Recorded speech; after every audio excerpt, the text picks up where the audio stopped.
Hey, you guys, how are you? Good, how are you? Good, thank you for asking. And I responded to you. So, you guys all know me. I'm Eric, JD's dad. I work for the Forest Service, and my job with the Forest Service is I am a fire management officer. Wow, what does that mean? Thomas? Firefighter? Partially. If there's a fire in the forest, you help put it out. Correct. But there's a lot more to it than that, okay? Miguel? We do a lot of science. Miguel? Well, management kind of means like control, so you control the fires that happen in the forest, sort of. Kind of along those lines, but even deeper, broader, bigger, okay? You guys have been talking about humans in the ecosystem, right? Yeah? Kind of a block that you guys have been working on, okay? What I do a lot of times is we talk about ecology. We talk about the environment. We talk about using fire as a tool to change our environment so that we can develop more resilient forests, improve wildlife habitat, improve range, help with recreation facilities. So, yeah, Thomas, you're right. When there's a fire, I will help go out and control it. Okay? But there's a lot more to it than that. So, as we're talking in the whole context of ecology and ecosystems, fire right now, in your lifetimes, is going to become a real big issue. There's a lot of talk about what we, the Forest Service and BLM and Park Service and all the other land management agencies are doing with fire. Okay? Now, to give you an idea, I started fighting fire when I was 21 in 1985. Don't anybody do the math, okay? It doesn't matter. I've been doing this a long time. In those years, in those 30-some years, I've seen a lot of changes. And we're going to talk a little bit about some of those today. Okay? A couple ground rules. I want you guys to be respectful as I'm talking, but I want you guys to engage. I want conversation. I don't want to just stand up here and talk about fire pictures. Okay? We're going to move around a little bit. And I'm going to group you guys into different groups depending on your responses to things. Okay? And as you guys move around, just do it kind of quickly, get in your groups, and then we're going to use those groups to do some exercises, and I want to hear from you guys. Okay? Now, I've been at it for a while. I think I know a lot about what I'm doing, but you guys bring a completely different perspective to my job, so I'm interested in hearing what you have to say. As long as it's reasonable and, you know, kind of germane to the topic that we're using, okay? So, who is that dude? Yeah, just holler it out. You guys. Smokey! Smokey Bear, right? Smokey doesn't have a middle name. Just, you know. Okay? What is Smokey's message? Yeah, Cheyenne. Don't start wildfires. Don't start wildfires, Thomas? I was going to say that. Okay? James? Only you can start wildfires. Only you can prevent wildfires. Close. Okay? We all know Smokey. He's given us a pretty good message, right? Okay? As we go through this, think about Smokey's message. Think about how important Smokey has been throughout our lives. And think about whether Smokey has a role in the future. Okay? So, ecosystems. You guys have been talking about ecosystems? Yeah? You've been talking about humans in the ecosystems? How we, as humans, affect the ecosystem and our role in the ecosystem? Yeah? It's always kind of nodding your head. Okay? I want to talk to you about adding fire into that whole thing. And how does it all fit in? Okay? Yeah? We're in the ecosystem and we're camping and having fires and then it gets out of control. Good. Good thing or bad thing? Bad. Okay? Well, depending on if it gets out of control or not. True. Okay? Cheyenne? Fireworks, like, unsupervised fireworks, like, for the fire service or something, and they're watching and you do fireworks and it goes out of control. Okay? And, like, Okay? Interesting. Thomas? So, I have a question. Yes, sir. So if you you're camping at a lake and you're like right by the lake and your fire and there's like a bunch of weeds by you and your fire gets out of control and it starts burning and then it causes like a whole forest fire, how will it just get out from the lake?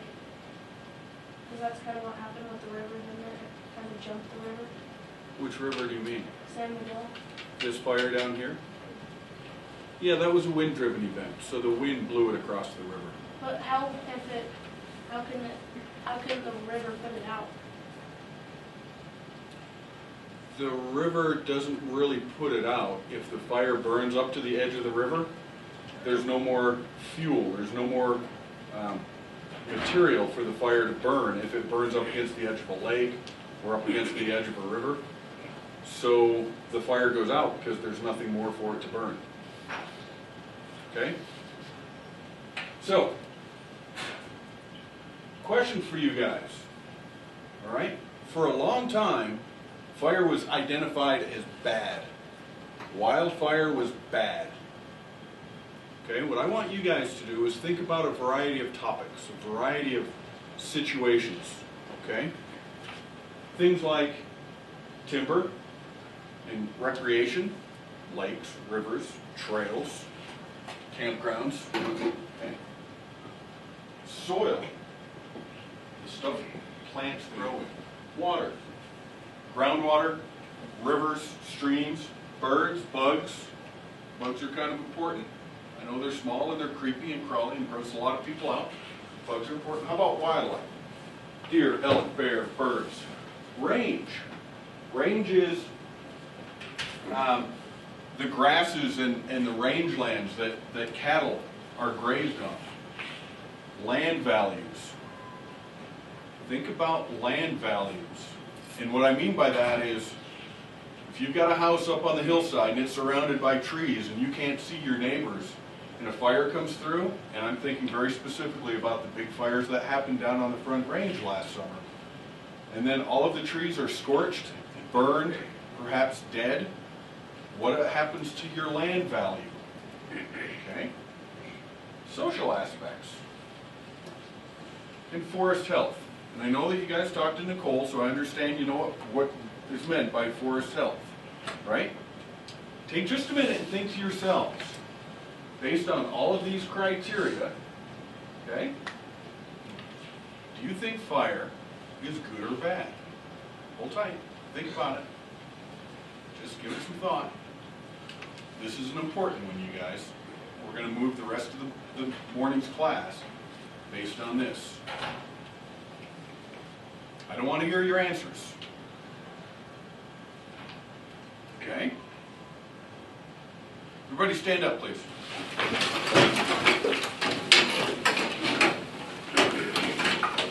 Cool. You guys are just smack dab on it. Everybody that thinks fire is good, over on that side of the room. Everybody that thinks fire is bad, over on this side of the room.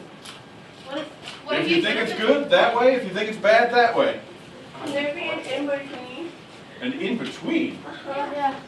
What? Like, it's good and bad, but Depending on how it is. Yeah. Balance is key. Yeah. Well, now, I did not foresee this happening. Now, come on, somebody. Levi. Levi is vacillating. Levi really wants to. Thomas wants to sit over. Somebody wants to sit over on this side. I don't. I was going to say something. You just did. What? So I think it's. Wait, do I say my answer? No. Okay. Are you in the group that you want to be in? Yeah, for sure. For sure. Okay, last chance. Last chance. People that think fire is good over on that side, good fire. Based on all of those aspects. Bad fire. We're here. Can I explain what Nope. So y'all think that you're going to be middle of the road fence sitters kind of here as a group. Safety in numbers, things like that. Yep. All right, have a seat, y'all. Y'all.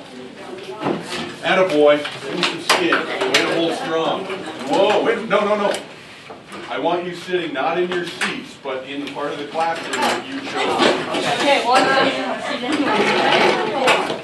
one.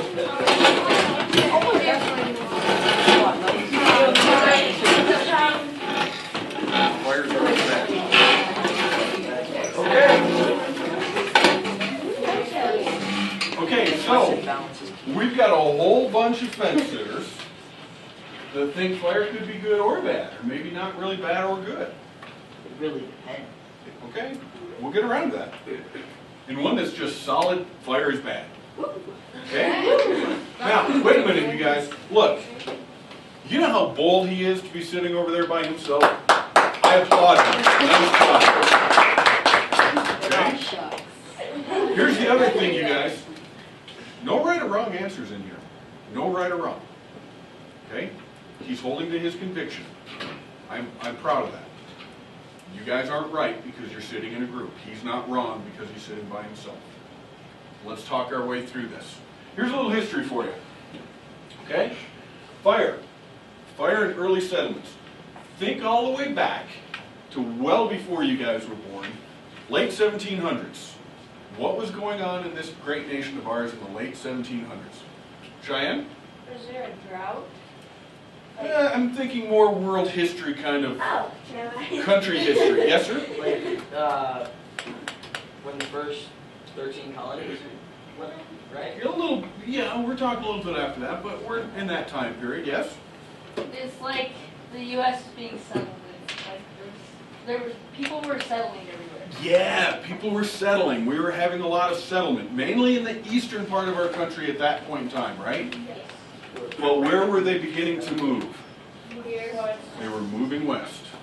What were they doing as they were moving west? Carrying the flag? I don't know. Well, that's an interesting concept, but I'm not going to touch that one. It's not where we're going today. Okay? They were expanding, they were developing, they were settling, they were clearing land. And as they were clearing land so that they could plant crops and put in roads and railroads, what were they doing? Miguel? Chopping down anything that was in the place where the roads and crops should be. Where Good. they needed to be. They were chopping stuff down. What were they doing with the stuff they chopped down? Using it to build houses. And then? Say it again. Fire. Fire. They were burning. Slash and burn agriculture? Right? Term that you guys have heard? Okay? Let's not talk about white man. Let's not talk about Anglo settlement. Let's talk about the natives. Native Americans. What have they been doing on this landscape since long before we got here? Okay? They were dancing around a fire, perhaps, yeah? Making fire, moving around, gathering, hunting, that kind of stuff. Gathering, hunting, and moving around. But, nice answer. What were they doing before they moved? What were they doing to increase their foraging in their hunting lands? Yeah? Burning. Burning.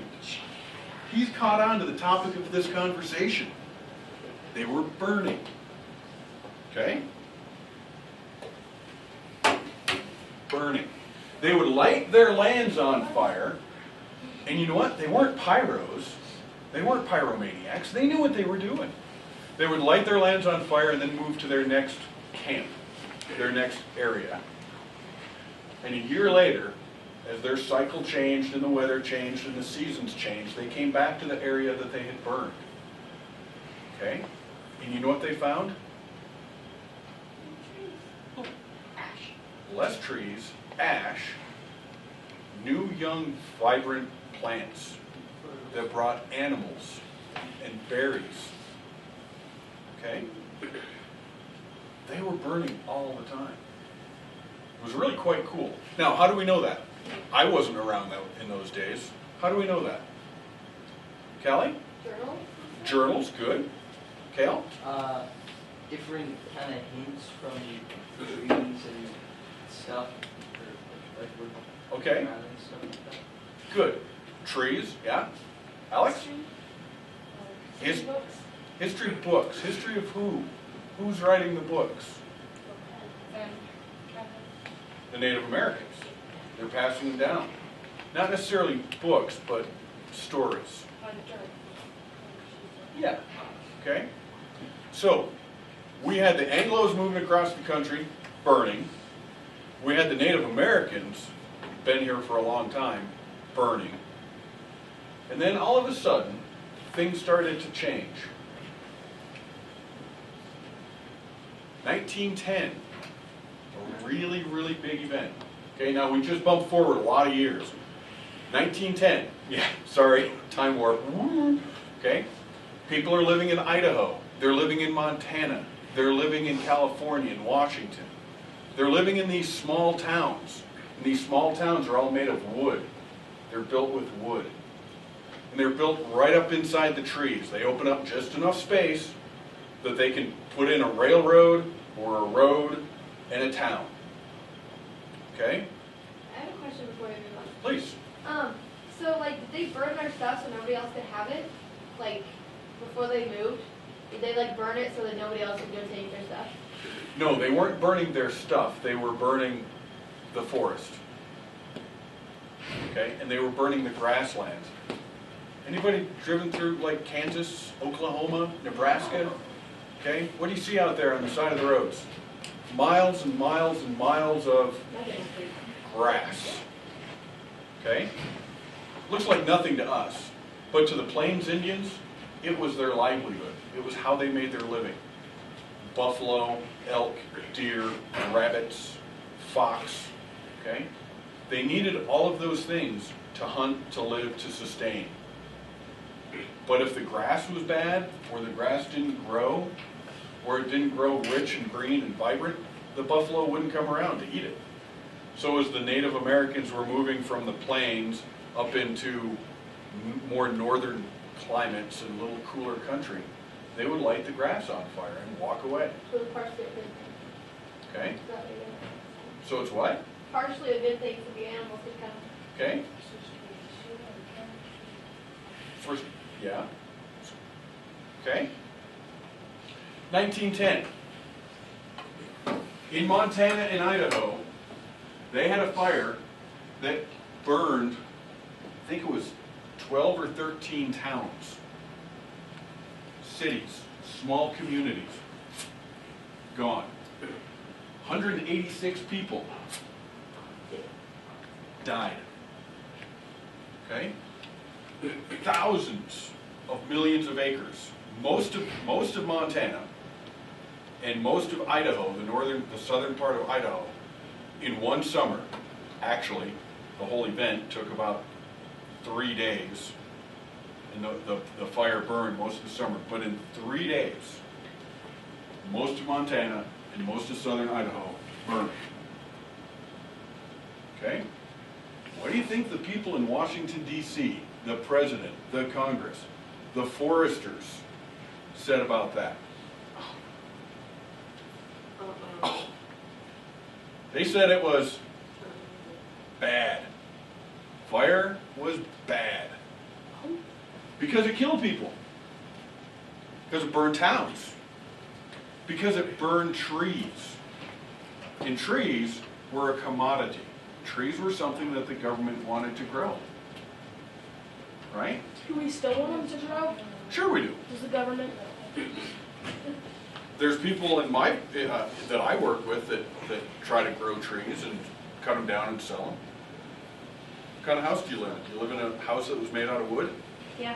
Inside those walls, behind the plaster, there's 2x4s. Right? Wood. Lumber. We need the wood. We still need the wood. But back in the early 1900s, it was a much bigger commodity because the country was growing so much faster at the time. Okay? So, 1910 fires happen. The people in Congress say, oh my goodness, we've got to do something. We've got to stop these wildfires from destroying our country. Because fires are bad. Anybody want to move their seat? I have a question. Yes, sir. Wait, never mind. Are we about to the reasoning? Are we going to do the reasoning? We're getting to it. Okay. Like, are we gonna be able to explain why we're in the middle? Sure. Okay. Okay. So they came up with something called the 10 a.m. rule.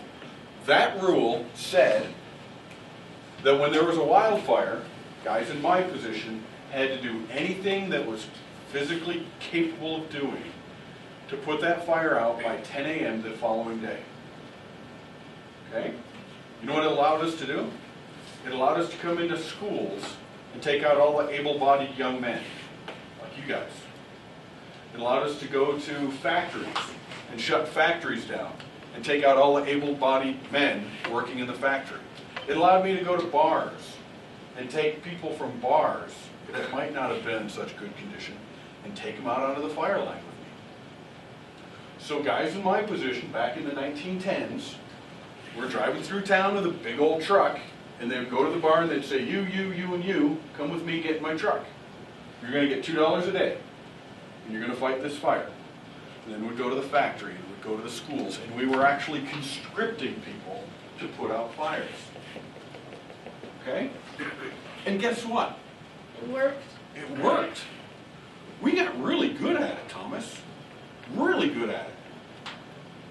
Okay? That 10 a.m. rule started in the early 1910s. Okay? And it lasted until just before I got into the Forest Service. It ended in the late 1970s. That's like 60 years of mandatory fire suppression. Okay? Think about what that's meaning to the forest. Think about what that's doing to our grasses and our trees and our forests and the grounds. Good morning. Wrong groups. Okay? Then, who's that dude? Smokey! Smokey. Everybody loves Smokey. Why? Is he a real bear? Oh yeah, he was. He was a real bear. They found him in a tree. Correct. They found him in a tree. Remember what state? I don't know what state. It was not. It was New Mexico. Oh. I remember New Mexico. he was a cub found in a birch tree after the fire. Correct. Is he still alive? The original Smokey Bear is not alive. No. Okay, so anyhow, Smokey came up with the message, only you can prevent wildfires. Okay? So those of you that were talking about campfires and fireworks and being careful when you're going camping with your family, good for you guys. Nice job. It probably comes from Smokey. Smokey's message. Right? So, this was good stuff, but as we put out fires, okay, anybody garden in here or anybody's parents garden? Good. Okay. Then those of you that don't garden, listen to the ones that do. Okay? Let's say you've got a row of carrots and a row of radishes. Okay? And in between your rows, you get the weeds, right? What do? Pull the radishes? Weeds. No, the weeds. Oh, pull the weeds. Yeah. Why? Because the roots can affect the radish, right? Okay. Something like that. Cheyenne? That's what Okay. I'm saying. Kelly? Okay. So the roots are kind of taking up the nutrients and the water and stuff that you want to have to your carrots and radishes, right? And then you look at your carrots and radish rows and you realize, wow, I put in way too many seeds. Have you ever looked at your rows? Way too many seeds. What do you do? Sometimes we pull out the ones that are too close together, Okay. Why? because then, Yeah, you do. Come on. yeah, Ellie. you do. You got this. Then maybe it would affect the carrot that you would get out of it. Okay. The carrot that you want might not grow as well. Okay, so you want big, long, fat, tasty carrots, right? Okay, like a rabbit. Miguel? Sometimes you take out the biggest vegetables and then you burn the weeds. Okay, you could burn the weeds, No, because Right. they'll fertilize them. That will make them grow better. but it might make your radishes and carrots grow better too. But we're kind of talking small gardens where we're not going to really burn stuff. Okay, I use that as an analogy, right? Okay, think about our forests from the 19-teens because of the 10 a.m. rule and because of Smokey Bear all the way up into the 1970s. We haven't let any fires burn, okay? We haven't really gone in there and cleaned up the forest at all. Maybe we've cut down some trees to sell them for lumber. but we haven't cleaned it up, or we haven't weeded our garden, right? So what starts happening, Sammy, to your radishes and carrots if you don't pull the weeds? The weeds kind of start to take over your garden, okay? What's happening to our forest? Say it again. What's happening to our forest? Tell me more. What do you mean by that? The weeds and the plants that we don't want are taking over, like, say we have like a pine forest, it's not even true, but, and then like there's weeds and everything, and then they're taking over the pine trees, so then we're not gonna have as many pine trees. Okay. So what if, Beetles. and that's true, and the beetles come in and the trees fall down and they die and they fall down. It's happening all along I-70. Okay, all of that pine mortality. And then we have trees that are putting out seed, and those seeds are making little trees, and the little trees are coming up. Okay? So now we have weeds, we have dead things, we have too many trees growing in the forest. All right? It's kind of like a garden. Can you guys, are you with me? Okay? So I guess what I'm saying is, because of the 10 a.m. rule in Smokey Bear, we never got back into our forest to pull the weeds or to pull out the overstocked carrots and radishes. Kale? Yeah, the fire is like gardener. Kind of, pretty much. Okay? So, moving on. The late 70s, there was a new approach. The scientists started thinking, wow, our garden has not been tended in a while. We've got weeds, we've got overgrowth, we've got too much stocking, we've got death in the forest, and our forests are unhealthy. We need to do something different. So they came up with this little plan, and they called it Let It Burn. And I had a couple of t-shirts from a fire I was on that said, Let It Burn. Well, when they decided to do this, they decided to let 18 new fire starts in Yellowstone National Park burn. Okay? It was a hot year, it was a dry year, it was a very windy year, there was a long-term drought. Did anybody notice any of these things? Oh yeah, they certainly did. And they still decided to let it burn. Cal?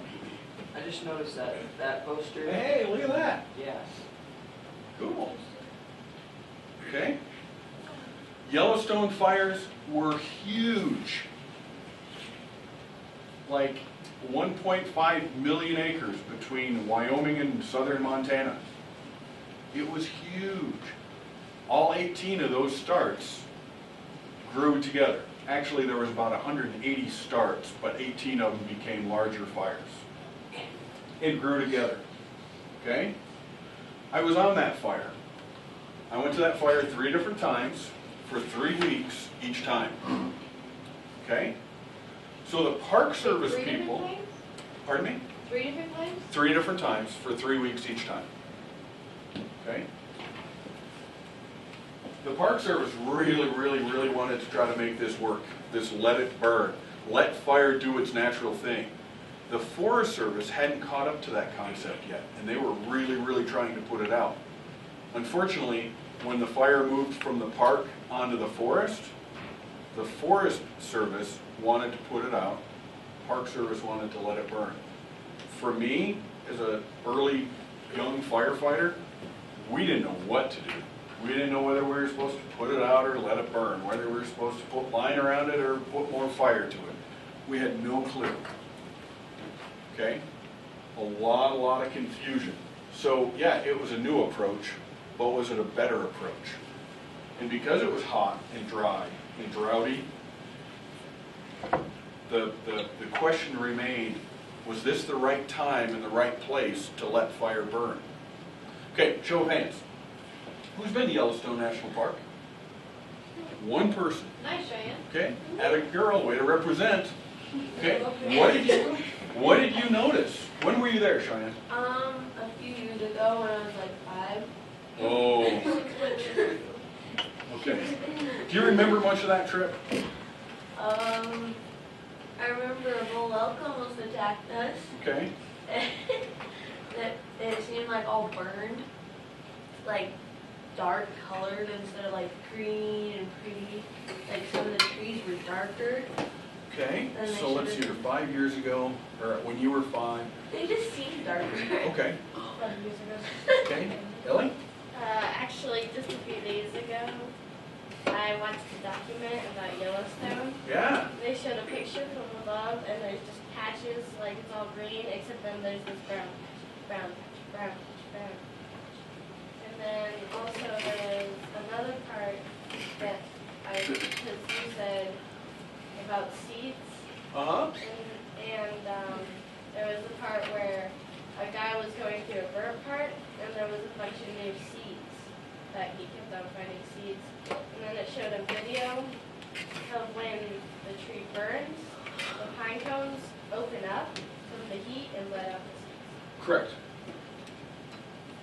Yellowstone National Park, that whole greater Yellowstone area, the predominant tree species is lodgepole pine. Okay? Lodgepole pine makes what's known as serotinous cones. And in order for a serotinous cone to actually open up and let the seeds out, it needs heat. Fire will do it. A really, really, really hot day will do it, but they don't get warm enough just in the forest. Hold on, Sean. Okay? Now, what I was doing was right here. There's a really good paragraph right here on the bottom of this poster. Some lodgepole pines are 3 to 12 feet high. The grasses have returned, but sagebrush will develop in another 20 years or so. Part of a fire pattern cycling some 250 to 400 years. Changed the successional stage by transforming old forest into young ones. Okay? My first 3-week tour up there, we worked in a particular area. My third 3-week tour, we went back to that same area and just walked through it to get to our operational site, and there was grass growing. There was so much grass growing, it looked a little bit like a golf course. It was pretty amazing. But it was black, there were a lot of dead trees, okay, a lot of black trees. I've been through Yellowstone several times since then. You were talking about patchy areas, in some places where it's still kind of brown, but there's patchy, and we call it mosaic, where there's old trees that didn't get damaged in the fire, there's new trees that have grown since the fire, and there's places where the trees or grasses or sagebrush haven't really reestablished yet. Okay? So, all in all, this fire was just a part of the process. And like it said, it sets the successional stage back from old trees back to a new, younger forest. Okay? So let's let it burn. Is it a better approach?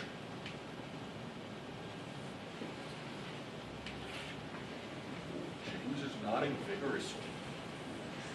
Cal is just staring, waiting for the answer.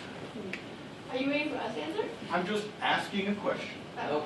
I don't necessarily need an answer, but I'm getting a lot of information just looking at you. Okay? Cal? I think it's just as bad. Levi? Can we move? I changed my opinion. You want to move? Yes. Which way do you want to go to? Oh, no, let's just stay where you are. Can I explain Huh? Okay, explain what? my reasoning? Nope. All right, so Whoa. more modern fire management, something that we've been moving into since the 2000s. Don't explain, but you can say what you want if you're not going to explain. No, do you want me to? What? I was going to raise my hand and say what it was. I think everybody sees it. I think everybody sees it. Okay, Zoe, do you see it? Okay. That was on the Burn Canyon fire, right outside of town here. Okay? So modern fire management. Go the right way? Okay. So, what we're doing right now with wildfires is a mix of multiple things. Okay? You see my smiling face right there? Is that you? It's me. How is it? It's my smiling face. What am I doing? Smile. I'm sitting on a burning log. I don't know why I'm smiling when I'm sitting on a burning log, because it was a picture opportunity. Okay. So, we've got full suppression. That means we go out and we put out the fire as quickly and as efficiently as we can. We use something called modified tactics. Okay?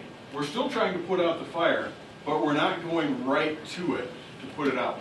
We might go out to roads, rivers, or ridges to try to stop the fire from moving any farther. Okay? We also have something called multiple objectives. And this is kind of like that let it burn policy. Okay? We'll let the fire burn if it's doing good things for the environment or the ecosystem. If it's burning the grasses, weeding in between the rows of carrots and radishes. If it's removing some ladder fuels and some overstocking, if it's doing well, we might let it burn. Okay? So how do we know which one to pick? How do I know which one to pick? How will you guys know which one to pick if any of you decide to do this job that I'm doing? Okay? So we go through a whole series of questions and rationale. Is there anybody in harm's way? Okay? Will somebody get hurt? If somebody's going to get hurt, we'll probably go to full suppression. What are the values at risk? All right? And those values at risk, was that long list that I asked you guys to think about before you answered good or bad? Are there values at risk? Are we going to hurt something? Power lines, homes, water sources. There's a place right outside of town that if we have a fire, I put it out, period. No questions asked. Why? It's the water that you guys drink in town. It's a watershed. So for those of you that are on city water, you don't want to be having to deal with all of the ash and soot and dirt coming down out of that watershed if it gets burned. I enjoy doing that. Miguel? Would it happen to be that one huge blue water tank up there? Well, that's a holding tank. No, that's not the watershed. The watershed is Beaver Canyon. Okay. Thomas?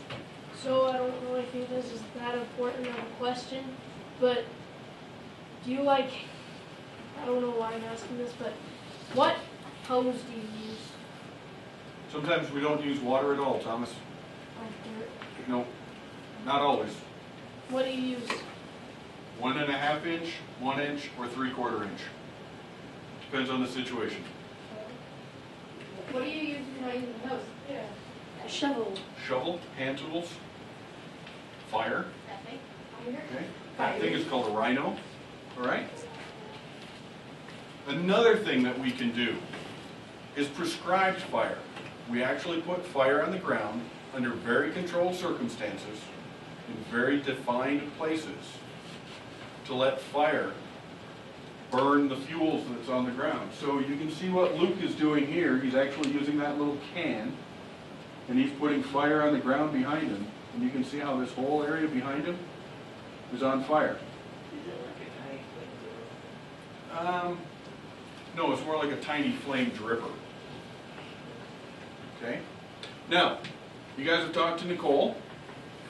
Okay, and you've talked to Curtis Keach. And you guys have talked about a project that is local. What project is that? Anybody remember? You went out there with them. James? Is it sap? Sudden aspen decline. No, that's not, it's a good thought, but it's not the project that we're going to work on. You guys remember going on a field trip with Mr. Keach and Nicole? Yeah. Remember where you went? Yes. Thunder Road. Yeah. Okay? Okay? What do you call it? I don't know. Because of light I have no idea. Okay? What did you guys learn about that project?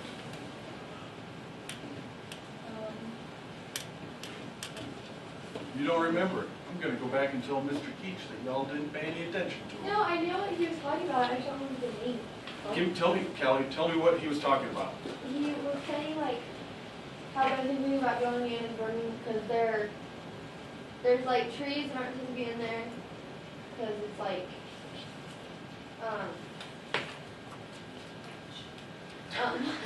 there's like trees that aren't supposed to be in there that are like not a part of the, like if there's like I said, if there's like pine trees here, Huh? and they don't want some other kind of tree in there, Like the juniper? yeah, Okay. then they're gonna try to burn the junipers because the pines are so tall and the bark's so thick that it's not gonna burn them, it's not gonna harm them at all. Good. Good. So now we're talking, and here's what I want you guys to realize, that we're doing this stuff right here, right in your all's backyard. Okay? We do a lot of stuff in your backyard too. Okay? Ellie, did you have a comment? Yeah, I was gonna say, they don't want non-native trees in the area, and, Nicole gave a example, we found a huge juniper tree, Uh-huh. and she said that we'll probably have to get rid of soon. Right. And Curtis also pointed out about the animals in the habitat, Yep. that there was oak brush, Uh-huh. and the stem was getting really thick, and Uh-huh. after it's really thick, there's not really any nutrients, and that's what the elk and deer eat. Okay. So it would affect them, and they wouldn't have that much food. Okay. They wouldn't be eating it because it's just going to taste the best for them. Right. So if we burn and kill some of that oak, new oak will start to grow, which the deer and the elk will want to eat. Okay? See, you guys do remember this stuff. Good job. All right? Nice.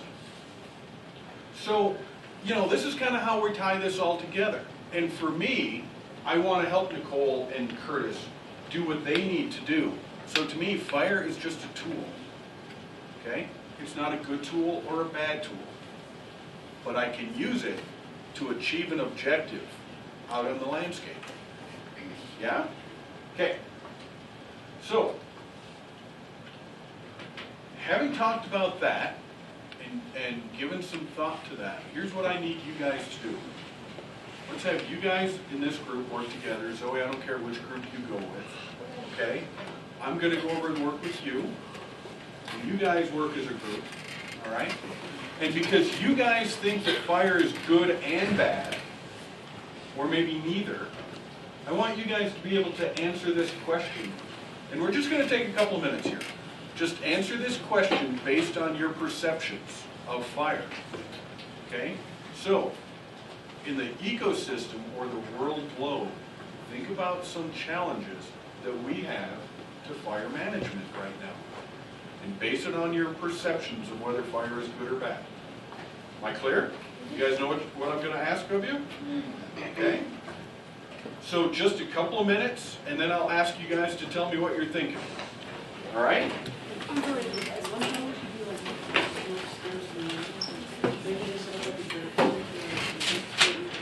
How are you doing? Good. So I'll work with you.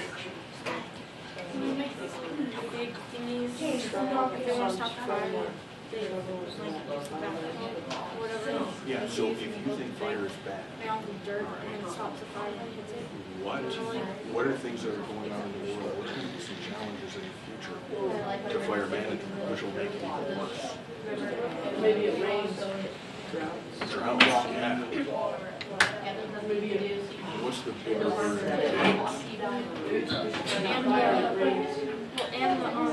Walking along. They use the airplane. When you guys were out there. And it has this one thingy, and that's what they drop it on the fire. So if the earth is this globe here, And we're finding that the air flow is getting Maybe warmer. it's only rain, or maybe Fire. maybe that's something to destroy an animal's home. Like maybe in one of those invasive species, because there's an owl or something, and that's actually a trick in a fire accident and kill an owl. But what's the challenge? The challenge is how to get the owl out. Climate change, we can use that. Okay, how is climate change going to affect our challenges with fire? Challenge. Challenge. Okay, what's the challenge? The challenge is Okay. keeping fire under control And if we're not getting It's really, really intense fire, it's gonna hurt people. Good job. Yeah, I'm getting like my hands out, how to get all the Why? If that's the case, how we're Fighting fire does cause harm. It's not that bad. and if they expand, and they're It doesn't not cause like harm. good, what's going to happen?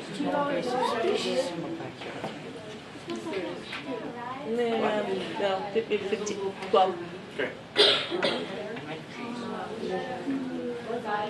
Said invasive species, not It depends on how big the fire is. If it's really big, then it costs more money.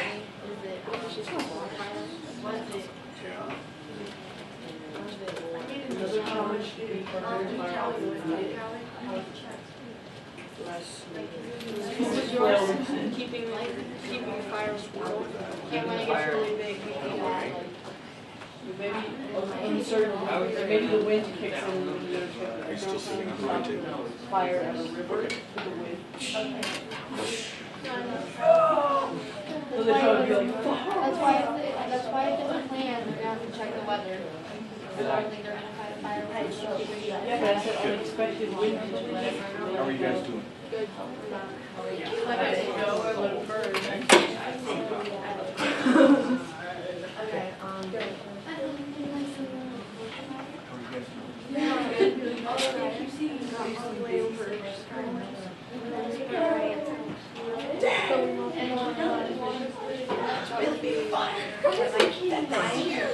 My friend. 1 minute. Uno momento. we only have 1 minute. Yeah, finishing up in 1 minute. 1 minute, guys. Do we have our argument? Yeah, sure. Sort of. Probably.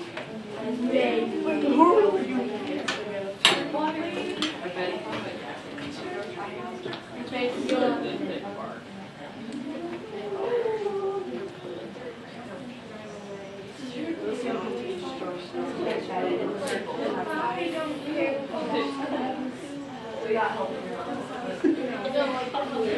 Okay. We good? yeah. Okay. So, we're going to talk about what are challenges. What are challenges? Okay. That fire, that smoke, that was taken at the bottom from, it was taken of the Craig Point fire burning up the side of San Miguel Canyon. I was on one side of the canyon taking that photo, that's on the other side of the canyon. Okay, just so y'all know. Craig Point fire, drive, oh I'm sorry, that wasn't Craig Point, that was Beaver. Drive down the canyon, cross the bridge, drive up the canyon, and on either side you'll see the fire scar of the Beaver fire. That's when that happened. Okay, late May. Daniel, I'm going to pick on you first. That's Andrew. Andrew, I'm sorry. My bad. Okay, so I think that fires are bad because if you're doing a prescribed fire and there's a drought that year, it could be windy and there could be and you start a fire and the fire can expand and it could kill lots of native trees, and when the vegetation goes back, it could be unnative grasses and plants. Okay, so talk a little bit about the challenges that face us in the future. Things that are happening to our ecosystem that will support your belief that fire is bad. Climate change could cause less snowfall, and and there's less water in the summer and And with less water in the summer and more droughts, what happens to fires? they get bigger. They get bigger, more of them, more damaging. Okay. Nice job. Nice job. 1, 2, 3. I missed it. Okay. Spokesperson for this table. Kale. Okay, what are some challenges that you guys are facing? Now remember, you guys had a much bigger burden than Andrew because y'all said it was good and bad. It depends Go ahead. on Good what. job, Andrew. Okay, Okay, talk it through, no right or wrong. okay. The challenges for modern fire management is, well, keeping the fire under control. Because if it's a really big fire, you may not have enough people to work on it, and or putting out a big fire heading towards a town Okay, quickly. And fires, kind of like people, they're not good or bad. It just, well, their actions are pretty much. okay, Because a fire can either help make the soil more rich and burn down some of the really old trees and dead trees and the foreign species of trees, yeah, or it can just totally level a forest and destroy towns. So, okay, gotta keep it under control. yeah, it is, isn't it? Like you're juggling, you're weighing the balances, right? Okay, So we said that one downfall would be the size of the fire, or like the size of the flames. So they're really big and they're really hard to get out. They're really small and you can just step on it and Okay. get it out. And also like how close it is to civilization. okay, Another downfall. Like if it's like a mile away from my house, that'd be bad. okay, And then the watershed, it could be helpful also because like it's good and bad for the watershed because if it burns it down, we're gonna have all these ashes and stuff coming through the sink like you said. But along like if it doesn't burn the watershed down, it could like boil more water, and when you boil like unclean water, it cleans it. So it could clean more water for us. And then so Cheyenne, did you guys talk about what some of the challenges are? It sounds like you're trying to Yes. defend your position yes. as opposed to what the challenges are. And we got let it go or let it burn. Okay, If letting it burn is really the right way to go, or just like letting it go. And whether it's helping or not, if it's like burning a ditch, for example, if you don't burn it over a period of time, it's going to be like this big bushy jungle. Or if you burn it, it's going to keep it like, what's the word? Controlled. Like, not, you know. okay, Cheyenne, thank you. I gotta cut you off, we gotta wrap this up, Oh. okay? Nice, That's his house. that's my house. Oh. That's my house with the Craig Point fire burning in the background. So, That's pretty. the point here, these things happen right in our backyards. Okay? Where do we go from here? Rhetorical question. I don't need an answer. Okay? How should fires be managed in your ecosystem, your world, your backyard? This one we're not supposed to answer to. Pardon me? Is this one we're not supposed to answer to? It's more thought-provoking. Okay. Okay? I want you guys to think about this. And here's why. You guys are going to have to be answering these questions in your communities when you're adults, like Miss Kolbet. Okay? You guys are going to have to be thinking about this. And you're going to be living in places where this is going to be an issue, and you're going to have to understand it. Okay? Is fire good or bad? Bad. Both. I'm still with And you can hang on to that, dude. That's fine. No worries. All right? This picture doesn't show up as well as I was hoping, but this was a prescribed burn. And there are brown branches all through here underneath this, well, the crown base height. Okay? But this is all beautiful green grass. And I didn't catch the cows that were in here. I'm out of time. You spelled perspective wrong. You got the S. Dude, nice catch. Thank you. You're right. A cow above. Wow.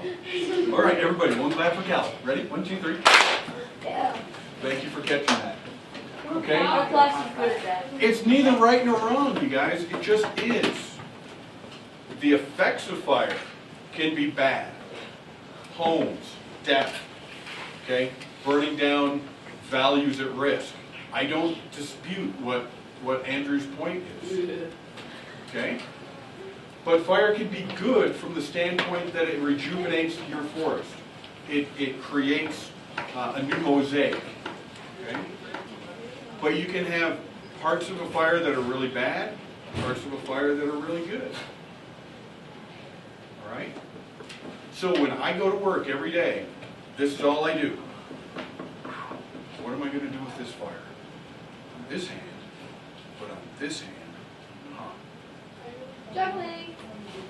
Yeah, I walk around the woods just like that. Thanks, Sammy. Okay, are there any questions? Ready? Everybody? You guys have been a great group. Thank you. A lot of good discussion, a lot of good comments, conversation. Power clap. Ready? 1, 2, 3. I had that one. I called it. Another one.